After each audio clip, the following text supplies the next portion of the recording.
Advocate Abu header Razzaqi, BNP কি নিজ দলের প্রবীণ কোন নেতাকে রাষ্ট্রপতির আসনে বসাবেন নাকি সবাইকে চমকি দিয়ে নতুন মুখ আনবে?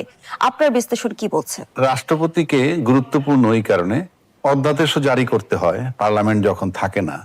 এই যেমন এখনো যদি এই মুহূর্তে কোনো জরুরি আইন করতে হয়, অধ্যাদেশ জারি করতে হলে রাষ্ট্রপতিই করবে, সংসদ আবার না বসার আগ তবে স্বাধীনভাবে করবে না। সেটা তো আরেক চ্যাপ্টার।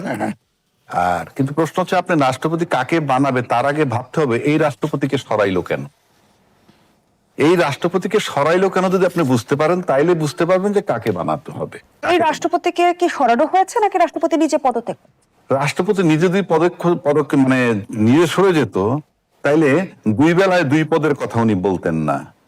যারা তাকে অরিজিনালি নিয়োগ দিছিল তারা তখন বলছেন যে বঙ্গবন্ধু স্বাধীনতার ঘোষক, আবার যখন এই সরকার আসলো তখন বলেন জিয়াউর রহমান স্বাধীনতার ঘোষক। এইটা বলতেন না যদি উনি স্বেচ্ছায় যাইতেন।